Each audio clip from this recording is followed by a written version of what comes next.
Today's program has been brought to you by Fairway Market, like no other market, a New York City institution that sells the best local, national, and international artisan foods for prices that can't be beat.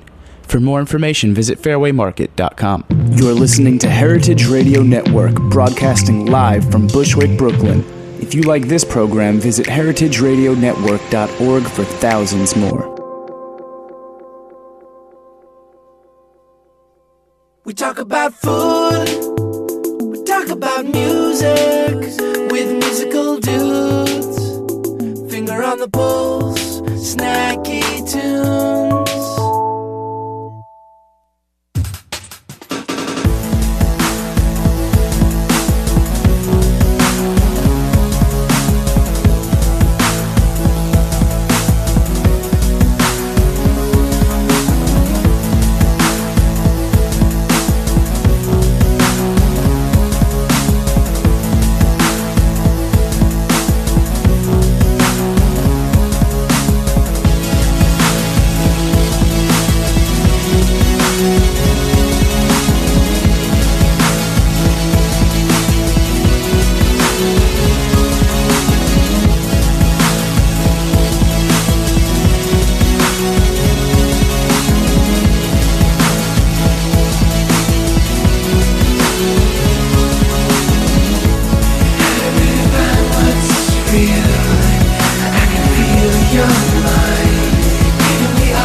Welcome to Snacky Tunes. I'm one half your host, Greg Bresnitz. Darin Bresnitz is still out in Vietnam eating his face off. If you want to see his photos, you can go to his Twitter handle, and he's actually been doing a really good job. That was just Pictureplane opening up the show. Quick question: whose hands are that on the album art cover? It's actually my hand, and a friend of mine whose name is the original Goth Jock.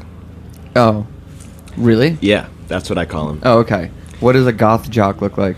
He invented this style that's called the Goth Jock style, in my opinion. I don't know. It's a mixture of athletic wear with a deep goth sensibility. Okay. I will have to look. You can't look him up. I mean, there's no Googling the original Goth Jock. Really. He's just an enigma. You got to find him out on the streets somewhere. What streets does he live on? He lives in Baltimore. Oh, okay. All right. Shout out to that guy, though. Yeah, shout out to that guy. He's a legend. He really is. So we're going to be hearing more from Pictureplane later on the show. He's going to be playing some tunes for us and talking about new projects, food, and upcoming South by Southwest.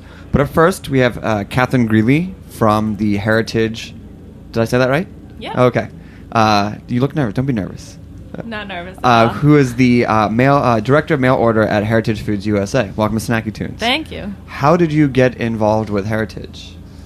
Well, I was always really interested in sustainable agriculture and sort of locally sourced and foods and food sourced from family farms.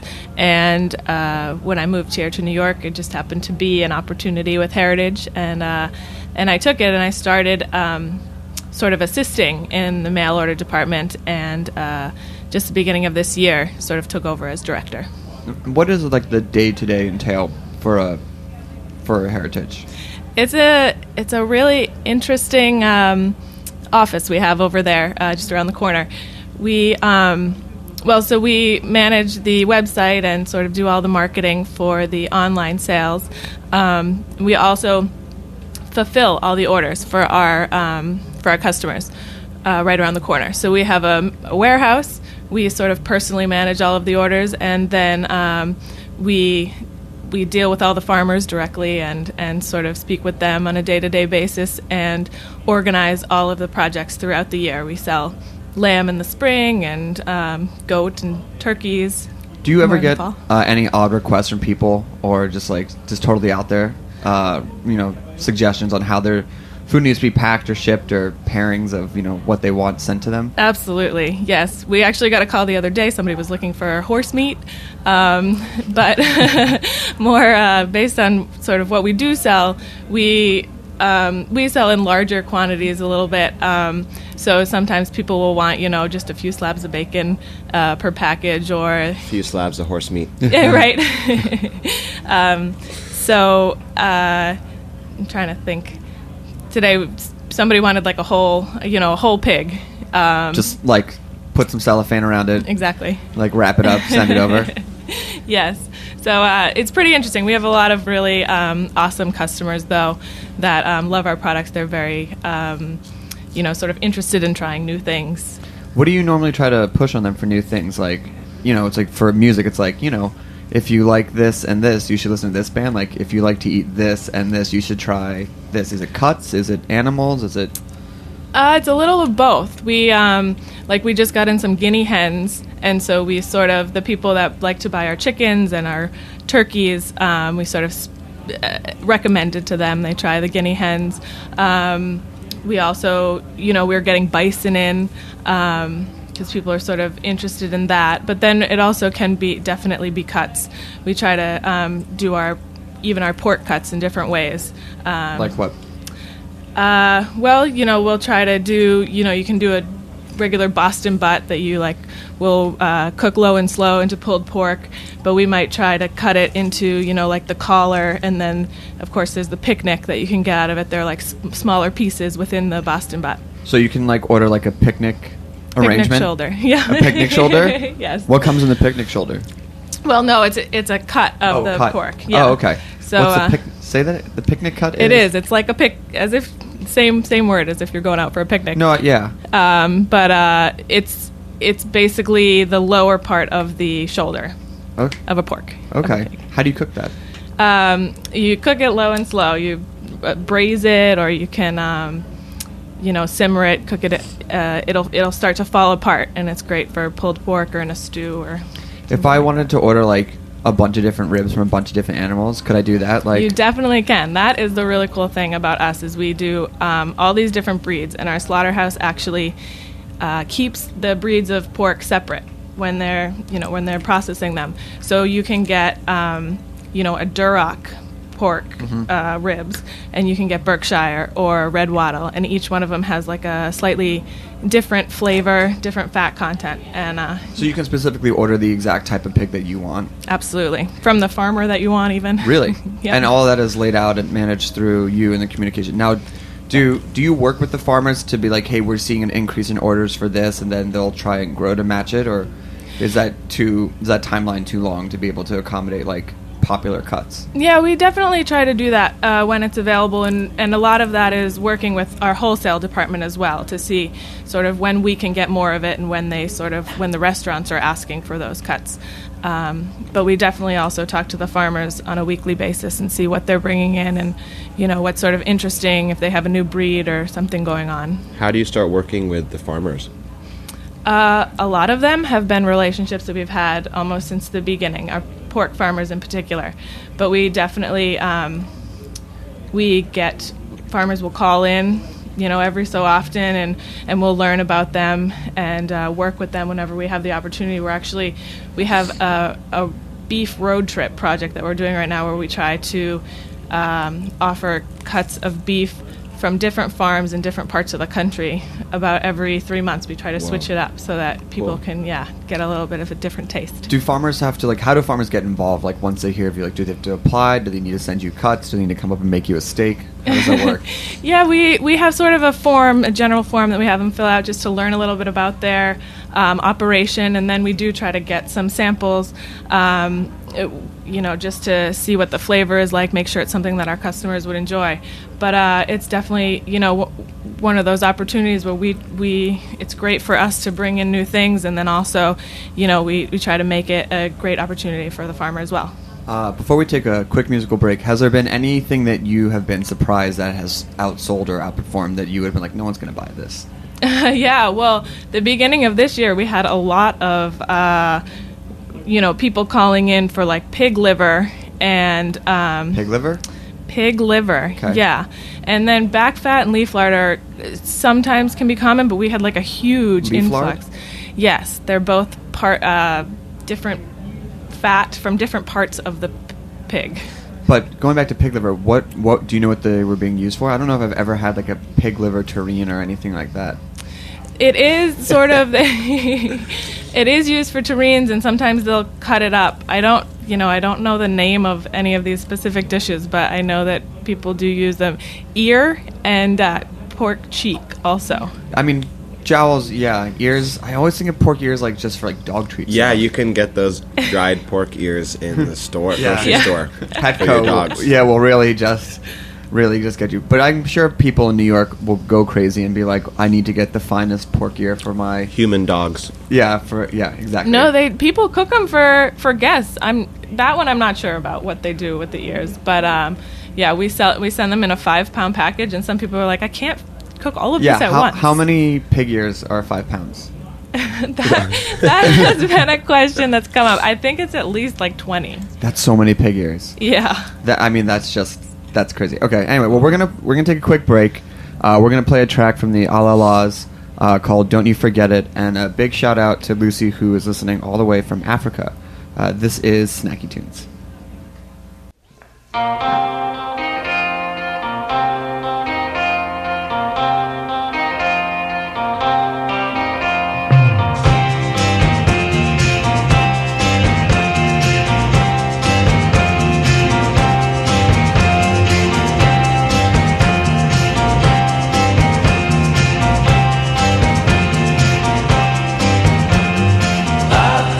Found a girl that I can talk to.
it's high time that you found. Only thing you'll ever live to see. You'll never find another man like me.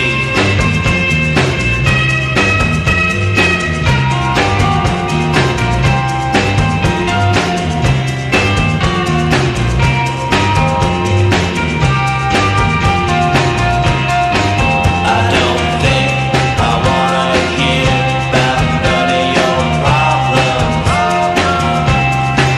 You like to act like the only one who's ever got them. But I know something you don't know. You're gonna reap just what you sow. You stole some time of mine, now it's time for you to go.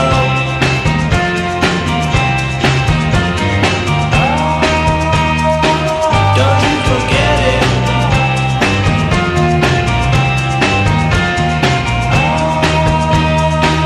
Don't you forget it.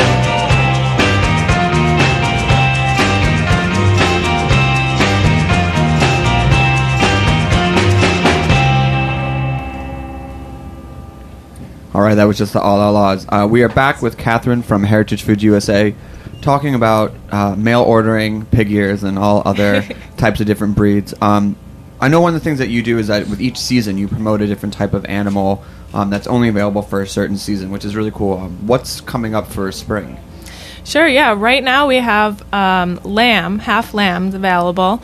And we're coming up, we have a bison project and eighth cattle shares, which I think are pretty cool. What's an eighth cattle share? So we literally bring in whole cattle and cut them into, break them down and then package them into 8 different packages. And each customer gets about 50 to 60 pounds of beef, depending on the size of the original steer. How do they divvy it up? Like, how do they break up the jigsaw? Yeah. So we try to give everybody a little bit of each thing. So a few steaks and, then everybody gets some chuck. I think it's about a quarter of a brisket you get. And really you get a piece of sort of every part of the animal, and then you get some ground meat as well. And who are your partners for the Eighth Cattle Project? We have 2 of our farmers who they actually bring in pigs all throughout the year for us, and then they raise these cattle for us, and we have Angus and Highland cattle coming in this year, which is pretty neat. Sort of the American Angus beef, and then the Highland is a very historic English breed. And do you get a little bit of Angus, a little bit of Highland, or do you have to choose? No, you choose one or the other. We have they actually are coming in different parts of the year. So we're getting Angus in May, and then the Highland, I think, come in closer to July 4th. Okay. What would you choose? What would you recommend?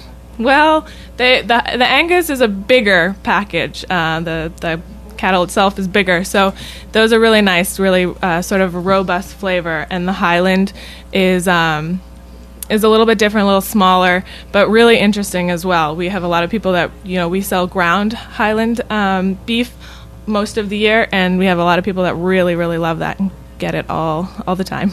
And then for the spring lambs, like, people just come and do they just, like, I'm guessing for Easter mostly. Mm-hmm. But are you shipping and packaging like half lambs, just like, how big are these boxes, and like is it home delivery as well? It is, yeah. And we actually ship most of the half lamb ship right from the farmer, which I think is really cool. We cut out all the distribution, and they're about, once they're cut up and everything, they're about I'd say 12 to 15 pounds. It depends a little bit on which breed you're looking at, but we have 4 different farms and 4 different breeds this year, and they literally, they fit in really just even a third to a half of your freezer. All the pieces are pretty small. Really, the leg is the biggest piece you're going to get, which might be about 5 pounds. It's pretty good. But so I guess that was my other question, is that how much packaging and shipping do you do from Heritage versus like just kind of acting as the in-between so the farmer can just ship directly to the restaurant or the business or the home? Sure, yeah. We do most of the shipping for mail order. Our slaughterhouse ships out a lot of the wholesale orders, and then some of our mail order as well. They're able to do, but for the farms to ship it out, it's a little bit more of a they need to get some things set up in order to be able to do that. So for things like this, special seasonal projects, they definitely are used to sort of shipping these packages out, but around the whole year it can become a bit of a sort of a burden for them with everything else they have going on. Right. So. And then as far as marketing goes, how do you go for a consumer side? How do you grow this business? Like, what type of ways you go about attracting? Are there blogs you can post on? Websites, email blasts, radio shows. Mm-hmm. we've been working on that. There are definitely some interesting blogs out there who have, and some of them have shown some great interest in us. Like who? I'm gonna get some slack for this. I can't think of any off the top of my head, but we've been linking to them on our Facebook and Twitter. Okay. You can definitely check it out. That's fine. People are listening to this online anyway, so they can just do a quick. I hope so. New tab. And, we try to work with some online sites who have some really interesting sort of foodie projects going on. We've been on Food 52 once or twice. And, and then we try to sort of just reach out to other partners that might be, a good source of marketing for us. Okay. So if I wanted to sign up and order some ribs of all types of different pork, pig, and otherwise, where could I go and how do I find it? Yeah, you just go to www.heritagefoods.usa.com, and there we have a nice big purchase tab. You can read about our farmers, you can learn about the breeds, and then you definitely can see a list of all different types of products that we have available. Great. Well, Catherine, thank you for joining us. Thank you so much for having me. I'm going to turn you back to your mail order. I know that you have a busy day. Coming up next, we have Pictureplane. Going to play some jams. Just hang out and chill. Hang out and chill. Eat pizza and play some music. Yeah, sounds good. But we got a couple songs coming up now. First one's by Rye. Song's called 3 Days, and the other one is by Ultra Nouveau called Play by Play.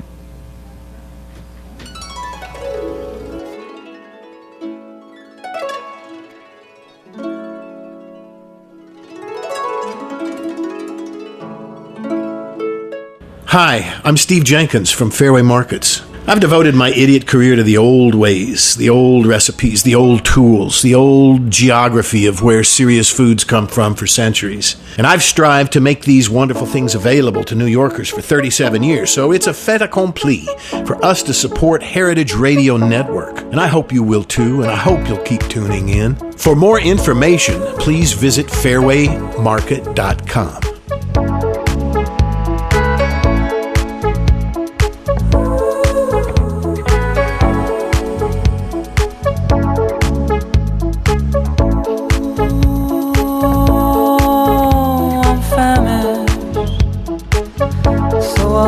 Your minerals, like a rabid beast at a foolish feast. I'll steal your breath, like a twisted thief with a mangled glove. It's just my nature, I ruin love. It's just my nature, I ruin love. Stealing kisses in those misses within me. Stealing kisses in those bloody sheets. I'm killing you. I'm killing you. Stealing kisses in those misses within me. Stealing kisses in those bloody sheets. I'm killing you. I'm killing you.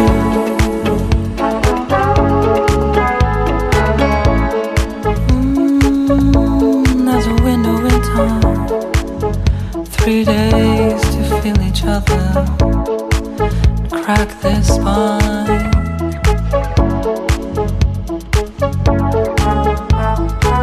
It's gonna break, cave in on itself. Love is terminal, not built to last. Burn bright, burn fast. Burn bright, burn fast. Stealing kisses in those misses within me. Stealing kisses in those bloody sheets. I'm killing you. I'm killing you. Stealing kisses in those misses within me. Stealing kisses in those bloody sheets. I'm killing you.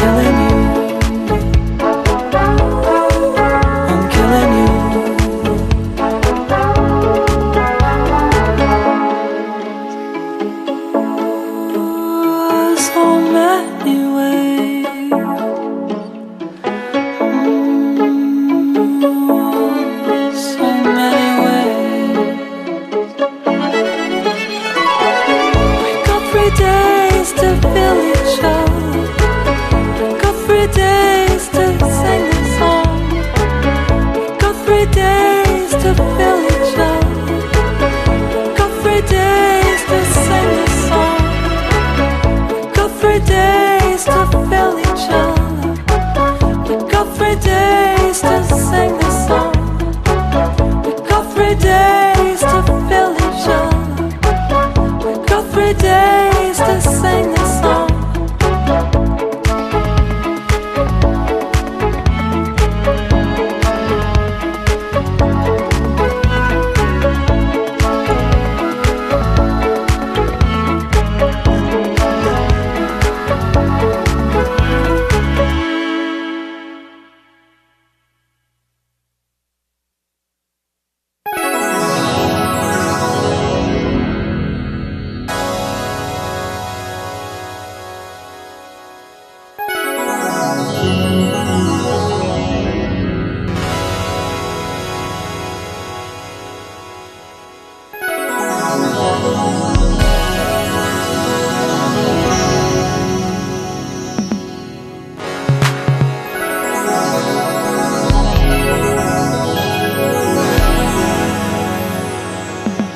And I said,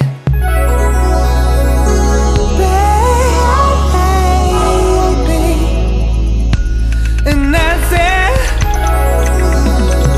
baby. And I said, baby.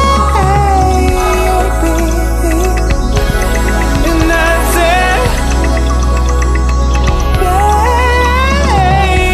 baby.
Such a song. Such a Yeah. good song. That whole record. Shout out like to Outre Nouveau. That gets like a one a day. For sure. Well, Pictureplane, welcome to Snacky Tunes. I guess I already Thank you. welcomed you, but this is the official. I'm eating some snacks. Yeah, eat some snacks. So, I guess we can start anywhere, but I want to start with you leaving Denver and coming to New York, and talk about what led you to make that decision. Because essentially, you can be a global musician these days and live anywhere and travel anywhere. But what kind of prompted you to leave Denver and come out here? It was really just personal, I think. I mean, it did have a lot to do with my career as a performing artist, I guess. But at the same time, it was just, I had been living in Denver for quite a long time, about 8 years. There's a lot of changes going on within the DIY scene there. I really just wanted something new, kind of. I had sort of exhausted the city in a way. I had really done everything that I could do there. What is like the pinnacle in Denver? Like you did that and you're like, I got nothing left in this town. I don't know if it was just any like one thing, I guess. It was just sort of being around, working really hard.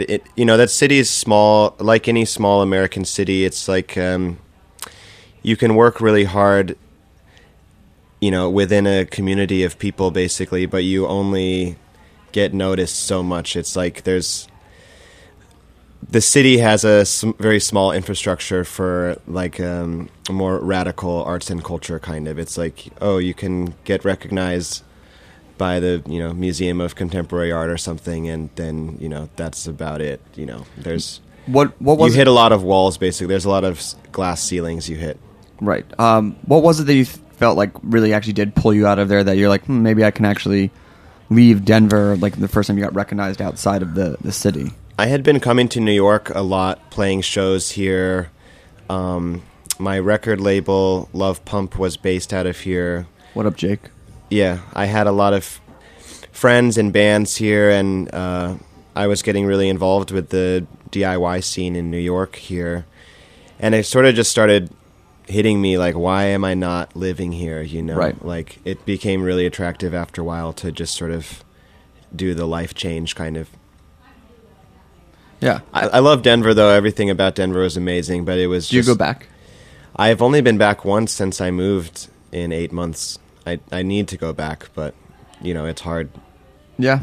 I mean, don't get me wrong, I love New York. I'm just curious. I went to school in a small town and just like packed up and left there, but you can only do so much with what you have around you before. And what has changed for you now you've been here, like just by being here day in, day out and knowing that your default is here? New York is so exciting. I think, even Bushwick, where we're sitting right now, there's just a really cool scene going on. To me, people are talking about it like New York is in some sort of new renaissance, kind of. Everyone's really willing to collaborate, work together. It's not really super competitive. It's really supportive. You can do anything you want to do, and it's people treat it with respect. It could be the most insane, ridiculous noise band, whatever, and it's like, this is really neat, And there's a place where you can get like 50 people to come watch it. Yeah, exactly. It's a thriving avant-garde within New York, which I guess always has been here. That's why people come here, but it seems to be like it's on fire again right now. It's cool. Are there any bands that you are working with or just been out seeing that you think are exciting or defining that? Yeah, there's this rap group, Rat King, who I think are really exciting right now. They're working on an album that I think is going to be total classic, kind of. My friend DJ Dog Dick, Teen Girl Fantasy are here. Outre Nouveau lives here. I don't know. The list goes on. Yeah. A lot of great venues and galleries, things like that. Yeah, I mean, it's pretty amazing. I mean, do you feel like it's just out here in Bushwick, or do you feel it's still happening like Williamsburg or the city, or is it just kind of out here because it's, the cheaper and everyone just kind of seemed to navigate? It's definitely been pushed out to Bushwick a bit, I think. Williamsburg it's a nice place to be. Go get some nice snacks out there. If you want to talk about snacks, Williamsburg has some snacks. What are your spots? Oh man, Where's what that? are some good spots? Yeah, La Superior. These tacos just kill it out there. It's unbelievable. I love them. I actually, my only issue with I love tacos, and they are some really? top-notch tacos. Yeah. my only issue with them is that when they first opened, they were, they serve authentic interior Mexican food, and they also served it the way that it would be served. So like, if it traditionally wasn't served with silverware, you couldn't get silverware with it.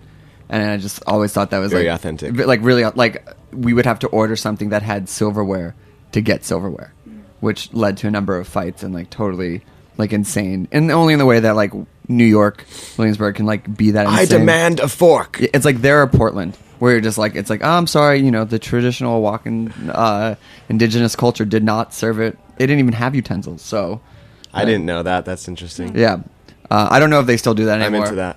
You're into that? Yeah, Like you don't need a fork for a taco. No, not their Sure. tacos, but like some of their other dishes, like their Sure. quesadillas and everything. Sure. Anywhere else besides La Superior? Pies and Thighs. I love that place. There's a new chicken and waffles place that just opened up on like North 8th and Bedford. Yes. Vinny's Pizza on North 9th and Bedford. This amazing pizza. You're not good. vegan, are you? No. Okay, because their vegan pizza game is also Yeah, it's good. Their buffalo. So funny food talk. I love it. Yeah, I mean, we always get to be like as an artist. The oyster place, La Passion Rouge. Or no. Maison Premier. Maison Premier. Yeah. All those places. You know Oyster the game. summer secret of like the happy hour. Well, every day it's like the 4 to 7 happy hour dollar oysters. And like not that bullshit dollar oyster where you go to a bar, but like everything on their menu dollar oyster.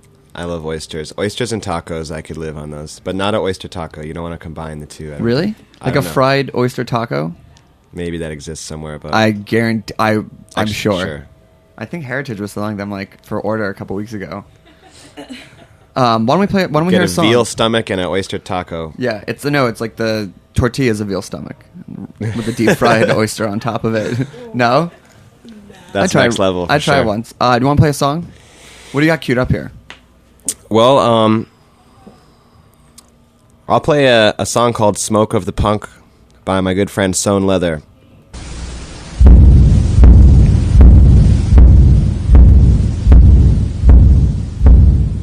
There you go. Okay. Yeah, absolutely. There are chains around my neck. There are chains around my neck. There are chains around my neck. There are chains around my neck. Set me free. Set me free. Set me free.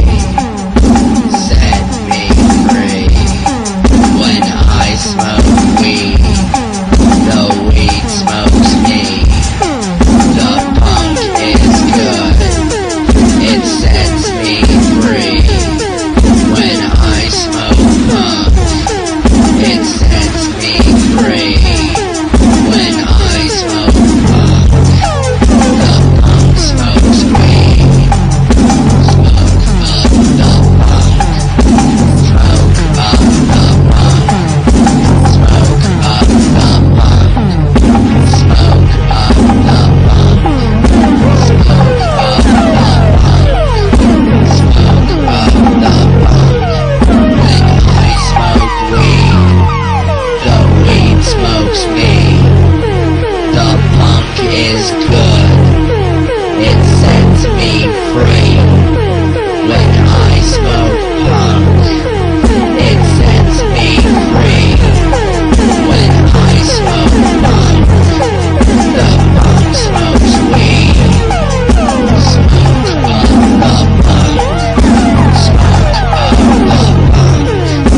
Smoke up the punk. Smoke up the punk.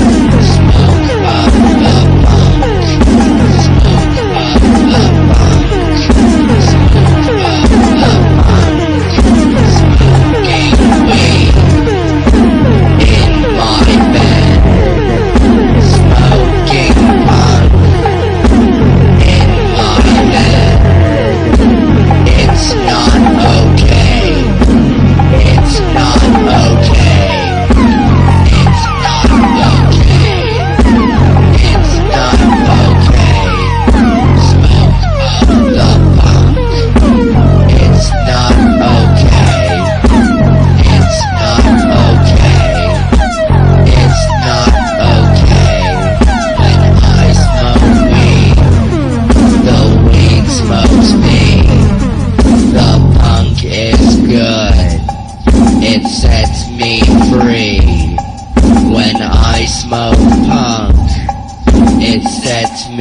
free.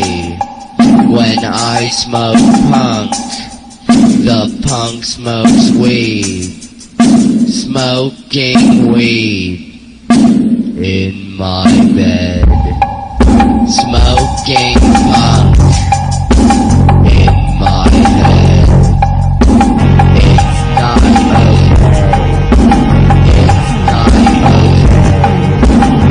It's not okay. It's not okay. It's not okay. It's not okay. Smoke up the punk. It's not okay.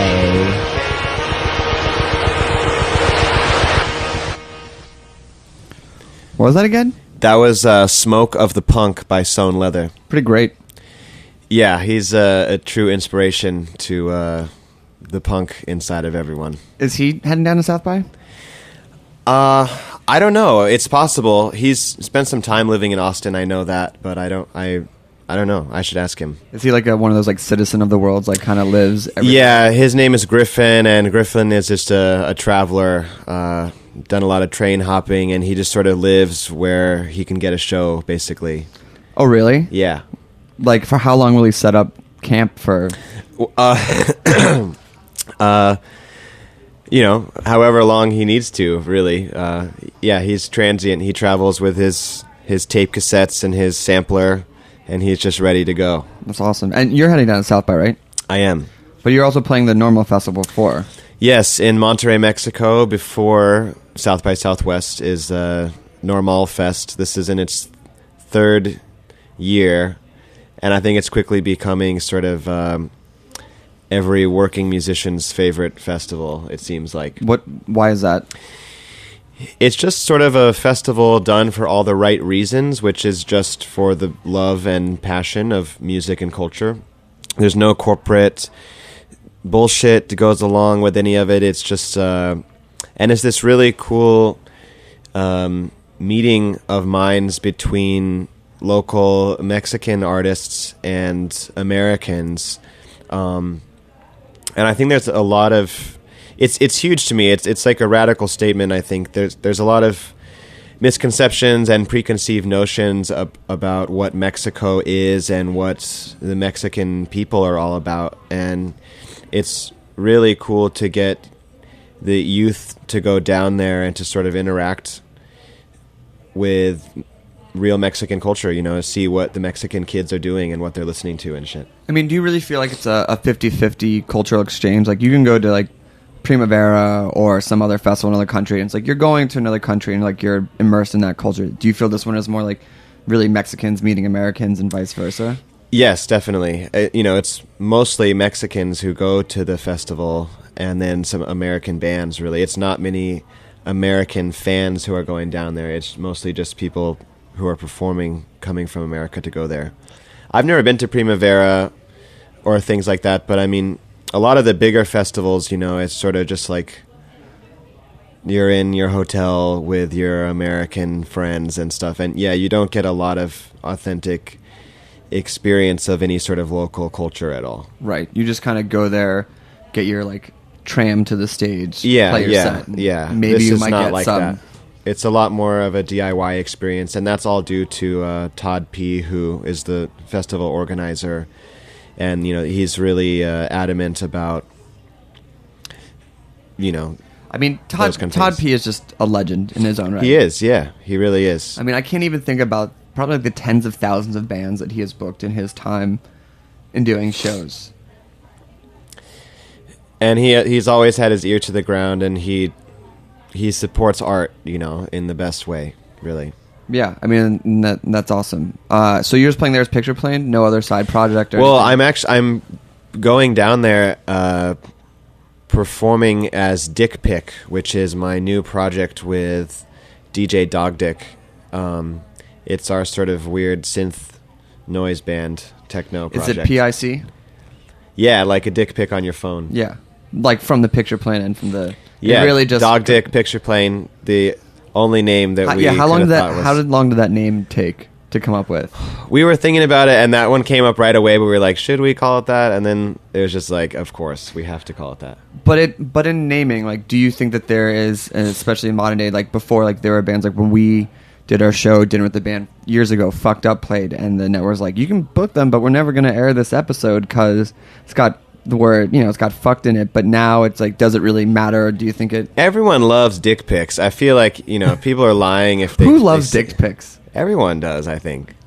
So I've got some like ex-girlfriends that could probably say otherwise that they. I hate dick pics. Well, maybe just they hate my dick pic. Well, so yeah, I don't think the name is offensive at all. I mean, if you're offended by dicks, you're just an annoying person, basically. That's fair. Yeah.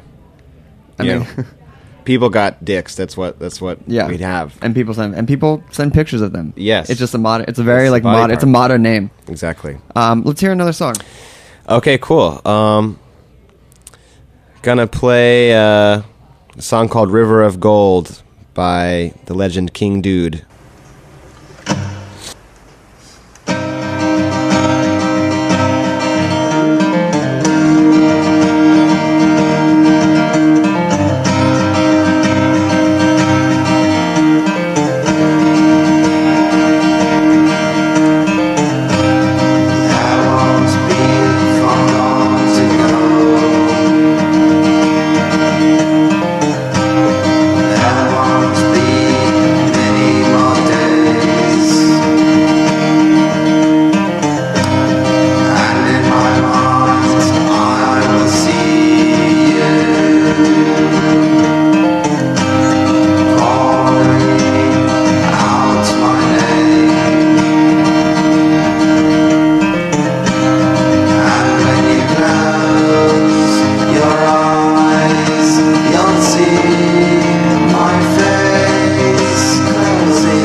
Am I on here? Yeah.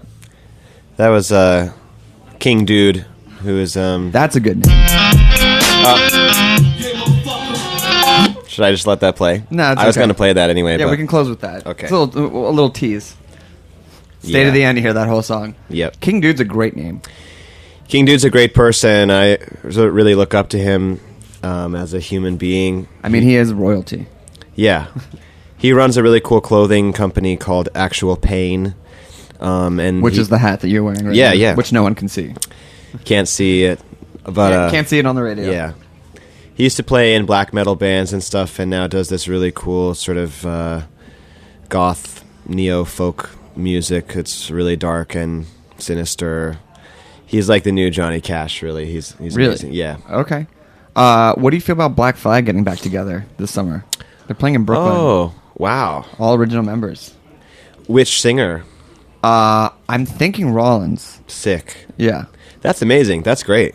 Yeah. 26 years? Something like that? You know, it's interesting when things like that happen. I mean, because you have to... It's obviously about the money, kind of. That's a big part of it, you know? Just like, damn, we're like 50-something years old. Like, I don't have much money. Like, let's get the band back together and do you think charge a bunch of money. I can't imagine Rollins needs money. Like, he's been pretty prolific. Like, Sure. He's had, like, you know, all the solo projects. He's done a TV shows, written speaking tours. Like, maybe the other... Yeah, I'm not saying he's broke or something. I'm saying that it's an appealing... It has to be appealing, you know, if... Yeah. Right. Or maybe it's the like way has been cleared so much by other bands that it's like not looked down upon as maybe it was once We before. live in a strange sort of real nostalgic culture now that instead of looking forward to the future, everyone wants to just remember these things that have already happened, basically, and live in some sort of yesteryear type state of mind all the time. Like how New York used to be. It's like reading Please Kill Me and just trying to like hope you can recreate it. Yeah. So you are working on some new music, right? Yeah, every day working on a new album. I'm having a new single come out, basically. It's called Chaos Radical, and I'm hopefully starting to be working on a music video soon for it. It's sort of like a cinematic presentation of this song, where the first time people will hear the song will be this video that I want to be sort of like a mini movie kind of thing. Who's directing it? I'm going to be directing it along with my friend Lil Internet.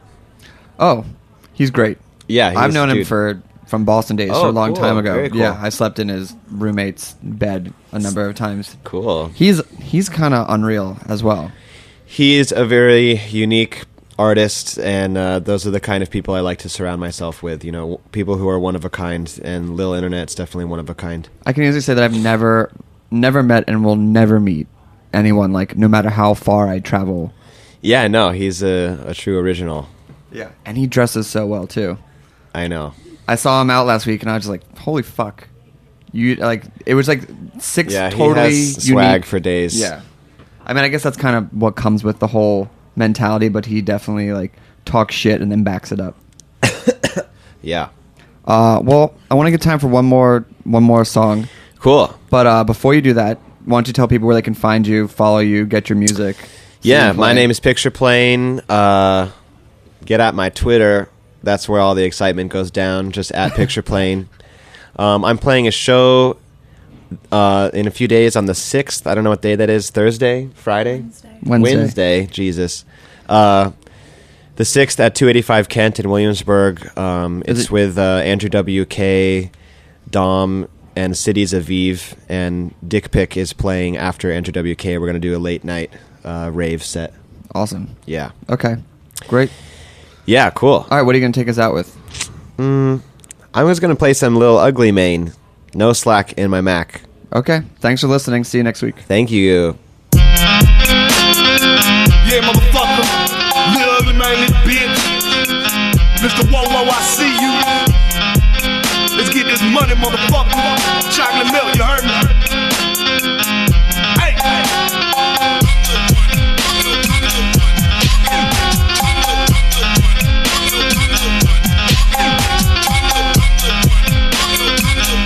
Thanks for listening to this program on heritageradionetwork.org. You can find all of our archived programs on our website or as podcasts in the iTunes Store by searching Heritage Radio Network. You can like us on Facebook and follow us on Twitter at heritage_radio. You can email us questions at any time at info@heritageradionetwork.org. Heritage Radio Network is a non-profit organization. To donate and become a member, visit our website today. Thanks for listening. Chopping rocks up in the project, treating pussies like they object. You can never stop the progress. Powder and some vegetables, trap game exceptional.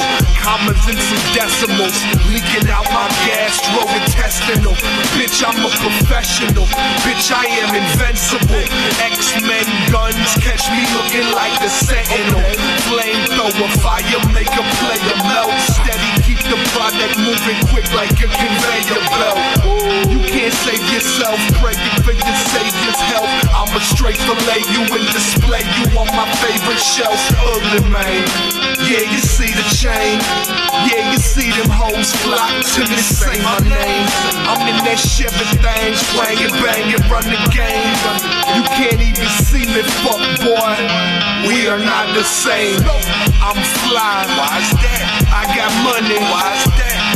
There ain't no slack in my Mac. Got guns, got bread, There ain't no slack in my Mac. No slack in my Mac. No slack in my Mac. No slack in my Mac. No slack in my Mac. No slack in my Mac. No slack in my Mac.